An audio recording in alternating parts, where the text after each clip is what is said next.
Welcome my channel.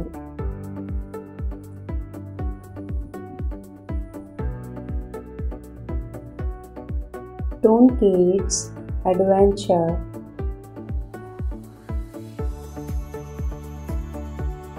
ये है fruit वाले क्रीम अंकल। एक दिन क्रीम अंकल का बेटा कहता है, बाबा मेरे सब दोस्तों के पास नए जूते हैं, आप मुझे भी नए जूते दिला दीजिए। तो क्रीम अंकल कहते हैं, बेटा कारोबार के हालात अब अच्छे नहीं चल रहे हैं, जब कारोबार ठीक होगा तो मैं तुम्हें नए जूते ज़रूर दिला दूंगा। तो दूसरी तरफ अंश अपने पापा के साथ मार्केट की तरफ जा रहा होता है। जब वो मार्केट पहुंचते हैं तो वो देखते हैं कि मार्केट में आज बहुत ज़्यादा रश है। अंश अपने पापा से कहता है, बाबा आज तो मार्केट में बहुत ज़्यादा रश है। तो उसका बाबा कहता है, जी बेटा आज संडे है, इसी वजह से बहुत ज़्यादा लोग मार्केट में आए हुए हैं। अंश कहता है, हाँ मैं भी यही सोच रहा था। वो एक स्टॉल पे जाते हैं और कहते हैं, अस्सलाम वालेकुम करीम भाई, क्या हाल है आपके? आप हमें एक अच्छे से 1 किलो से तोल दीजिए। तो करीम अंकल कहता है, जी मेरे भाई मैं अभी तोल देता हूँ। करीम अंकल सोचता है, अगर मैं नाप तोल में कमी करूँगा तो इससे अंश के नए जूते भी आ जाएंगे। तो करीम अंकल उनको सेब तोल के दे देता है, इसमें कि वो नाप तोल में कमी करता है।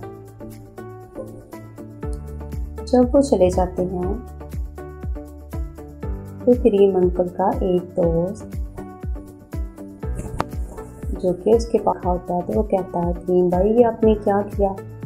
आपको नहीं पता नाप तोल में कमी करने वालों को अल्लाह ताला बिल्कुल भी पसंद नहीं करता। तो करीम अंकल कहता है, ओहो ये तो मुझसे बहुत बड़ा गुनाह हो गया, ये मैंने क्यों किया, मुझे अल्लाह ताला माफ़ कर दे। तो वो आवाज़ देते हैं, अब्दुल्ला भाई, अरे अब्दुल्ला भाई ज़रा वापस आइएगा। जब वो आते हैं तो पूछते हैं, करीम भाई क्या हुआ, आपने हमें पीछे से आवाज़ें क्यों दी?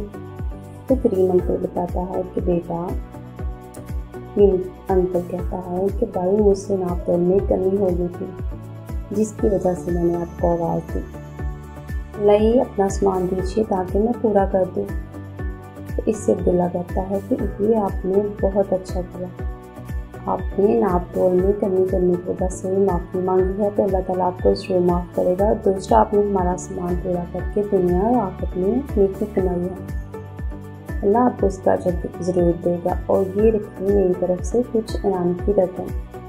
जिससे अब्दुल्ला भाई कहते हैं कि आपका बहुत ज़्यादा शुक्रिया।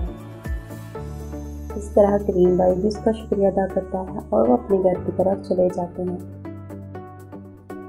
इस कहानी से हमें ये सीख मिलती है कि हमें कभी भी नाप तोल में कमी नहीं करनी चाहिए, हमेशा दयानतदारी से काम करना चाहिए, क्योंकि दयानतदारी का सिला ज़रूर मिलता है और इसका सिला अल्लाह की ज़ात देती है।